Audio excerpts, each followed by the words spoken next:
At first, I just destroyed my own art. I'd do a painting and I'd look at it and think, right, another painting in the world. That's exactly what we need. I felt this shame about it. Plus, okay, the paintings weren't that good. They were good enough. We're loaded with good enough paintings in the world, and sculptures and installations and all that. Go to a dozen galleries, nothing much is terrible, nothing is great. It's all just good enough. You never feel like anyone died to make it. You never feel like it took a bite out of someone's soul, and the wound will never heal.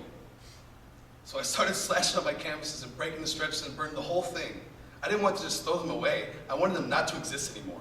And it felt good. It felt like I'd done something. It felt like I'd done something much better than having not, it felt much better than having not made them in the first place.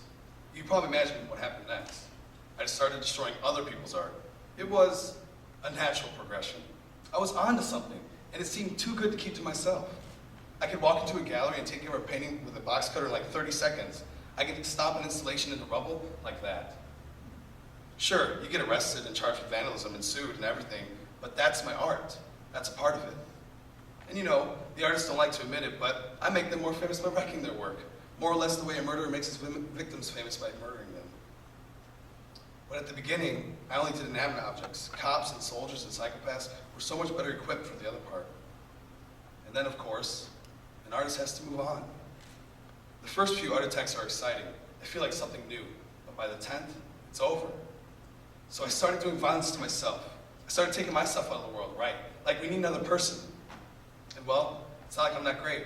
I'm a shitty boyfriend, I'm pretty lazy, and it's not like I'm contributing anything to the world we can do without. It was hard. The first time, I was scared.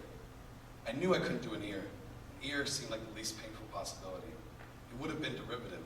It would have been misinterpreted. So, finally, I worked up my courage, got a cordless buzzsaw, took some Percocets with about a pint of vodka, went into one of the better galleries on a Saturday afternoon, took off my boots and socks, and cut off my left little toe right there in the middle of the room. Most of you have probably never severed a body part. It's not as terrible as you might think. Your body does this, whoa, wait a minute thing. You get dizzy, everything gets sort of hot and white, and there's this paralyzing whoosh of vertigo. But if you hold steady through that, your body kicks into what I call mode 2. Right. Your body says, left little toe's going, shut down the pain sensors, move into shock mode, and then the real pain comes later. And it's not pleasant. But by then, you've done it. You've done your art. I'm in the last phase now. It's the best work I've ever done. I had this final realization. If I really haven't done anything much for humanity, I can at least do my art in service of others. So I don't perform violence on myself anymore. I invite other people to do it. It can't be just anybody though. I screen heavily. No fetishes, no sickos, it's not about that. It has to be someone who has had violence done to them. And it's almost always a woman. Okay, it's always a woman. I've had male applicants, but I've always turned them down. It's not something I can really see happening between me and another man. The women and I, we don't meet before, but we do agree on what will happen. My gallery handles that.